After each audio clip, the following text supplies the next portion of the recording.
Anyone else hot this week?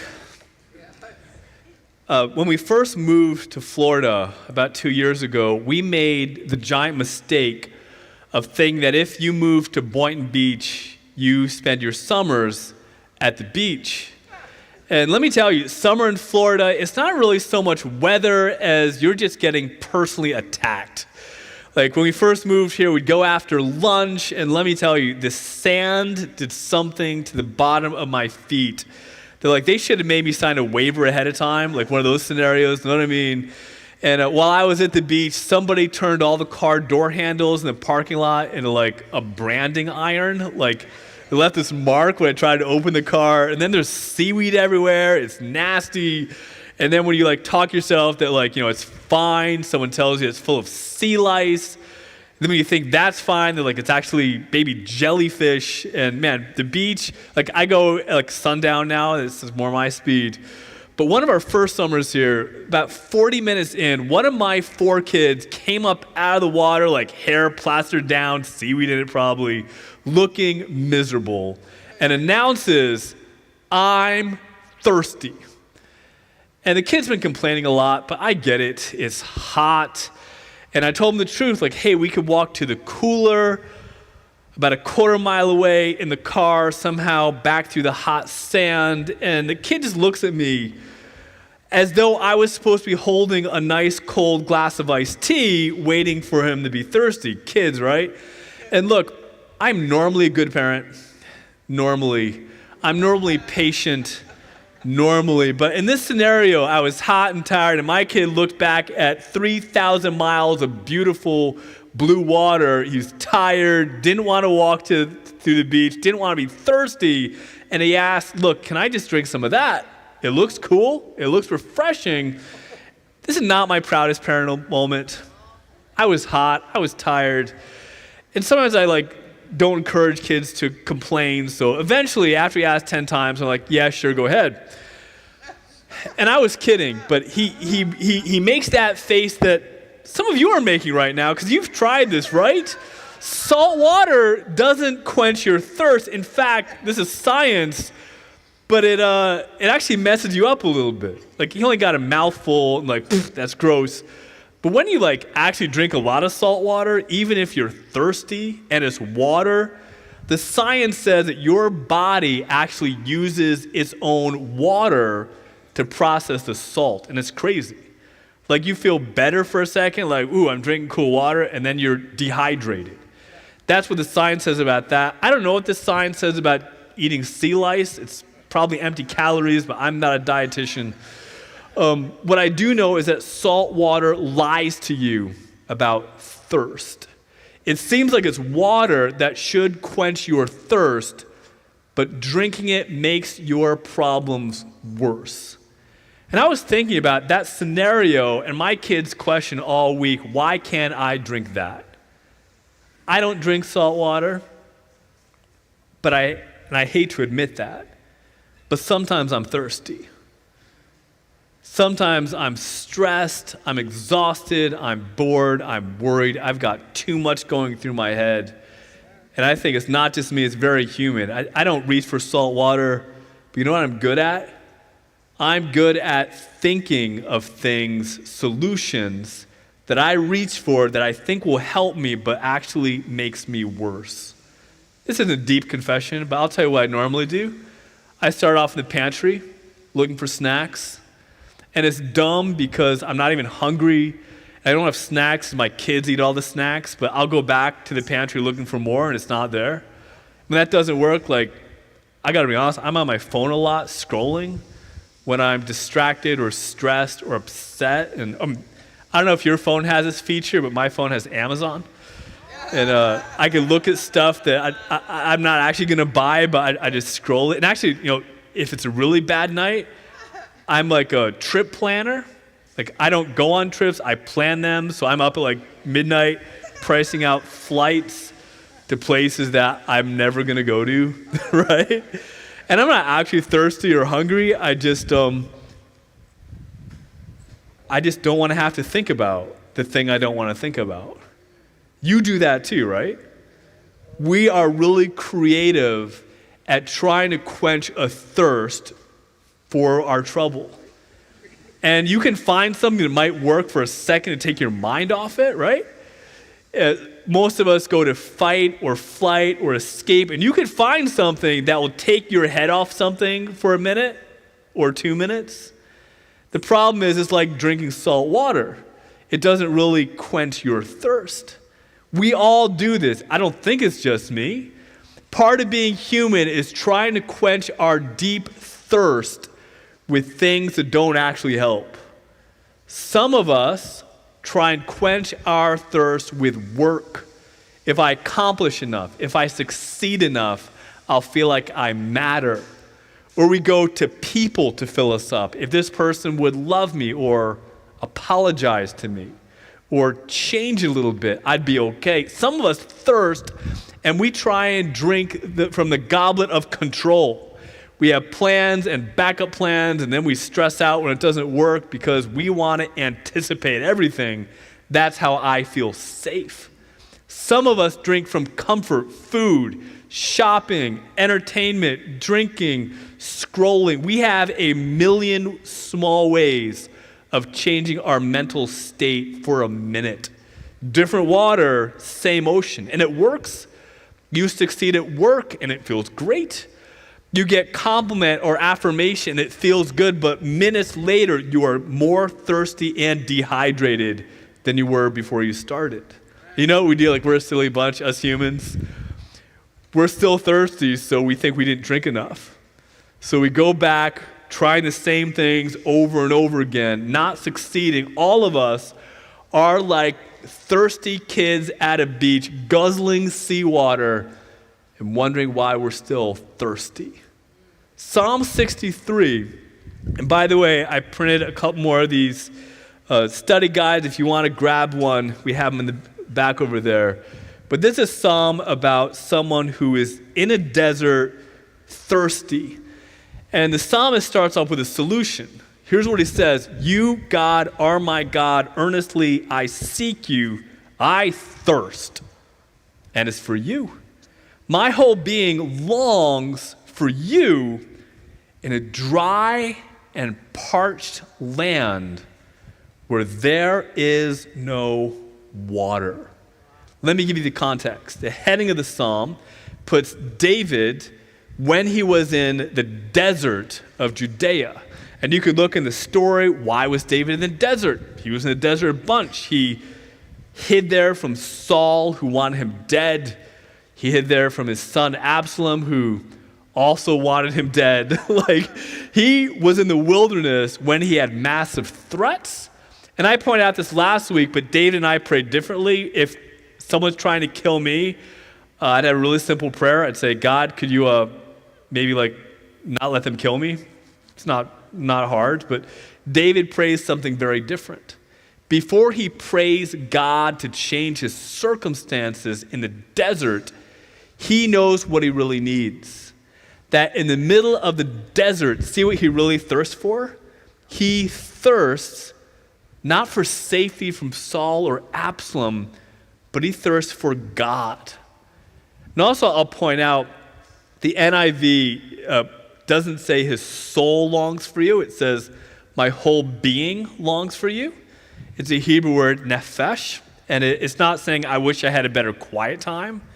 In Hebrew, it's this notion that my entire being, my throat, where I breathe, everything I do needs something. And David says, that thing I deeply need, mind, body, soul, the thing my exhausted, frightened, sleepless self, you know what I really need? God. That's what he says. It's provocative. The desert did not create the thirst, it revealed it. This is something about people, right? When you're uncomfortable, you actually need more help than you think. What I've discovered is that when people are stressed, when we experience loss, that thirst you have deep down all of a sudden surfaces. And what helps you when you're in a desert, or when you may go to a desert, it helps you know how to quench that thirst. Salt water drinking out of the ocean doesn't help. Me binging gummy bears, I'm not going to stop, but it doesn't really help.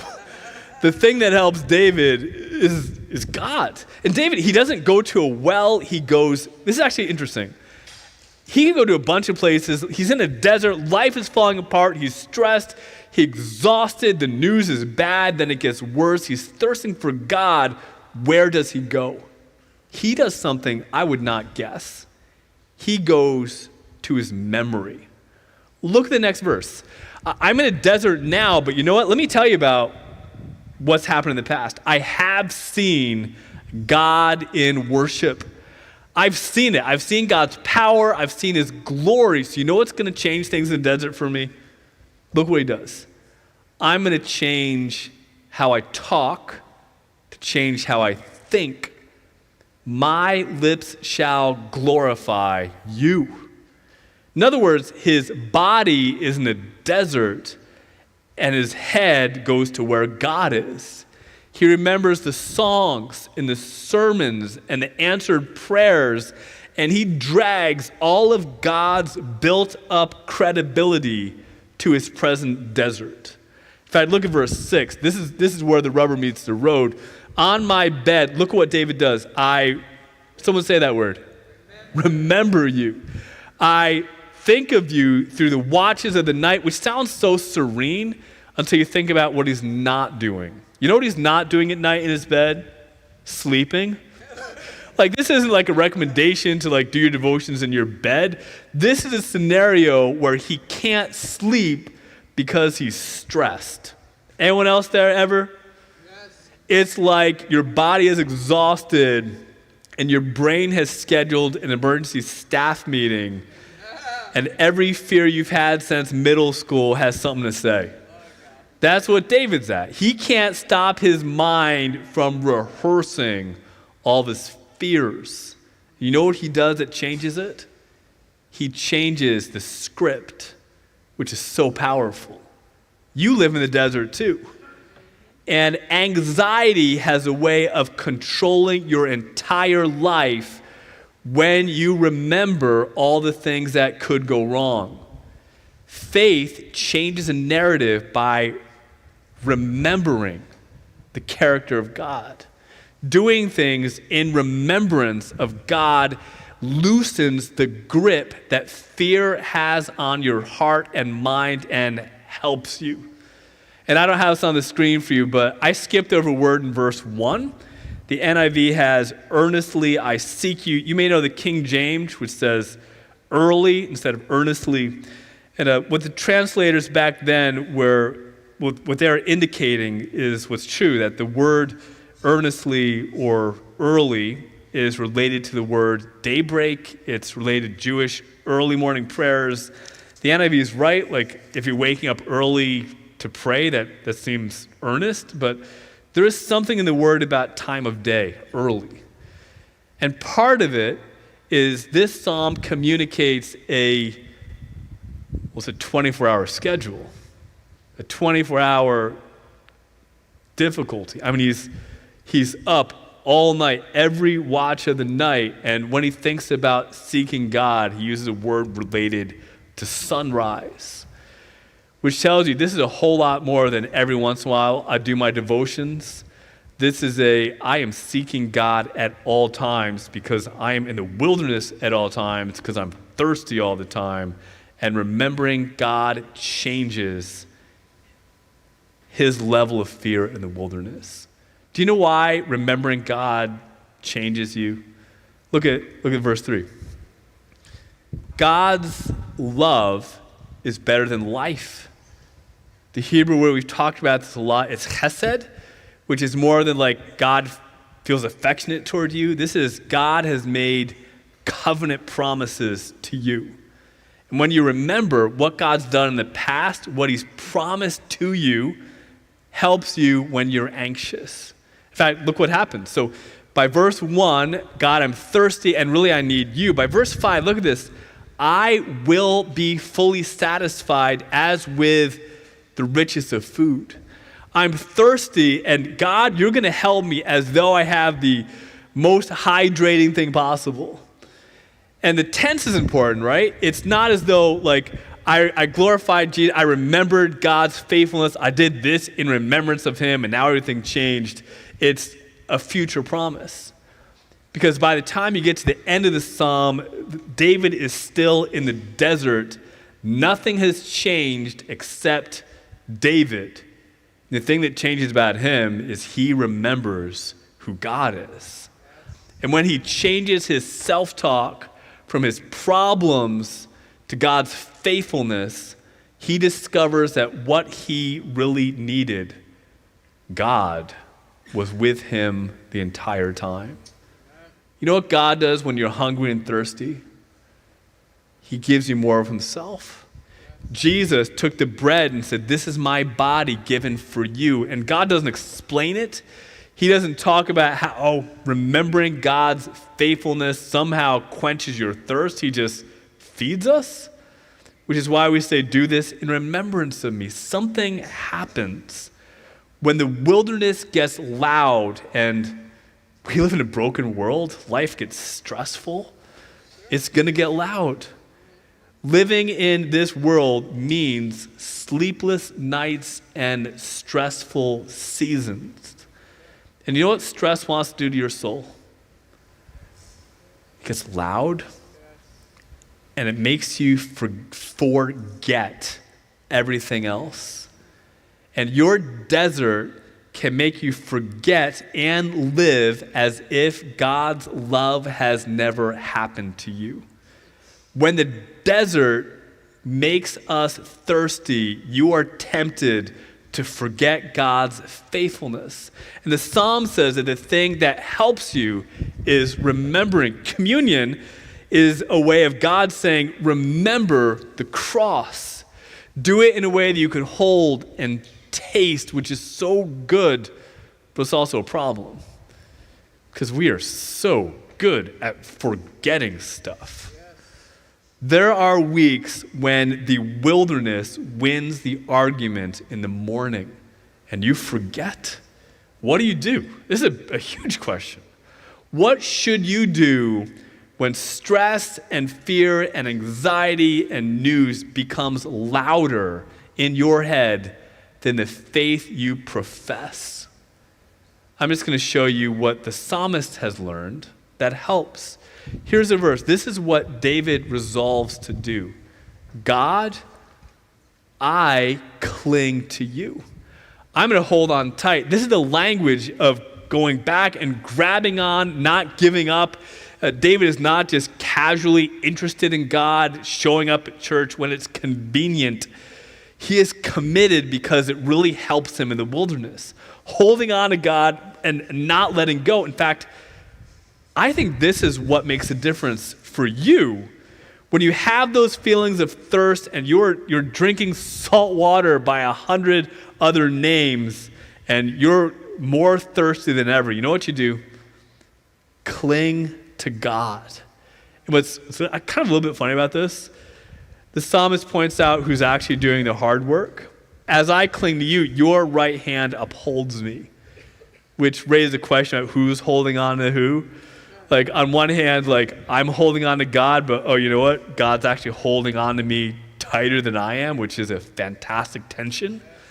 That your confidence is never in your ability to hold on to the hand of the Lord. Our hope is that God upholds me. This is what God does.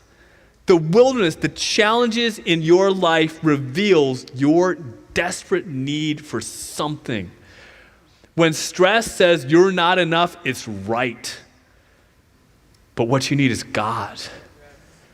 And holding on to God underneath you is God's faithfulness, which, by the way, is how this psalm is fulfilled in Jesus. Jesus went into the desert, 40 days, temptation, fasting, hungry, thirsty, and he turned down every temptation the devil offered him. At the cross, the man, God himself, who promised living water, says, I am thirsty. And he experienced what we experience all the way to the bottom to the grave, in suffering and shame, so that the love that is better than life is yours. That's what the cross is. This is Psalm 63. What do we do with this? Let me start with an honest question. What do you do when you're stressed? What do you try and drink when you're thirsty? And you know what I'm talking about, right? You don't know what's going on. You're a little stressed. You're a little anxious. You need something. What do you do next? When you're offended or feel out of control? We all have different ones. What is your custom escape mechanism? What do you reach out for? That's a good question, right? Think about it. Whatever it is, don't start just by condemning that thing. Go follow the reaching down to the thirst. Sometimes you go, hey, you're smoking, so you should eat Twinkies or something. Like, neither of them are really good escape mechanisms. If you want to stop drinking salt water, don't eat sand. That's not going to help. Start by figuring out what's making you thirsty. And sometimes it takes a level of emotional maturity to go, okay, I get that I'm upset. Why am I upset? Don't just reach what you're trying to do to cope. Ask why you're trying to cope. And then question what your heart believes about what you really need. And that becomes a door to repentance. Repentance isn't pretending that you're not thirsty. It's admitting that you're reacting in ways that can't carry the weight of the soul. That you're thirsty and kicking the dog probably isn't going to help. That you're thirsty and drinking the salt water instead of going to the Gatorade isn't going to help. It's going to make things worse. Start there. And here's what the psalm tells us, it teaches. The moment you start reaching, before you open the app, make the order, send that message, whatever, stop long enough to name the thirst. And it doesn't get fixed overnight, but ask, why am I so worried about this? And pray David's prayer in your own words. God, right now, I'm reaching for this because I want to feel, what do you want to feel? Loved, safe, powerful, important. Confess it when it causes you to act in wrong ways. But go, God, I actually need God, help me to remember your promises and that your love is better than life. This is not an invitation to stop thirsting. It is a challenge to stop asking created things to save you. That's what it looks like to go to God's faithful promises. Can you imagine how much we'd all be different if we could do that? Think about what it'd be like to be in a room like this where it's okay to not be okay. To be surrounded by support when you're thirsty without shame. We'd be a place where we could have worship not by people who have it all together, but that worship would be the sound of us thirsty people remembering where the water comes from. If we did what the psalm asked us to do, it'd change everything.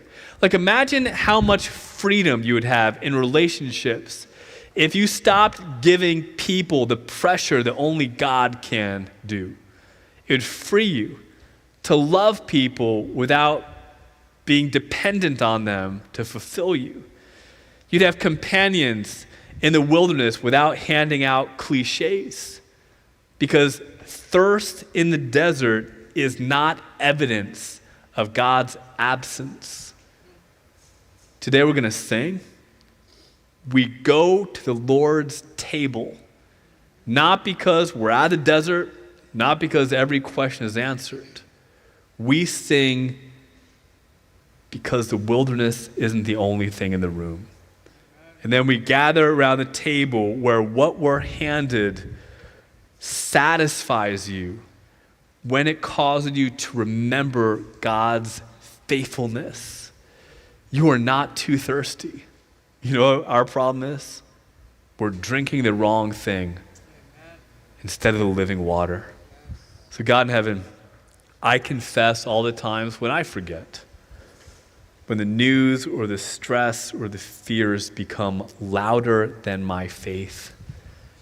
And I pray that me and everyone in the sound of my voice would do what this psalm calls us to do, to find our hope in your faithfulness. When we feel powerless and it stresses us out, can you help us to remember your strength? When we are without resources, help us to remember your provision. When we feel alone or abandoned or undervalued or offended, can you help us to see your incredible love for us shown at the cross?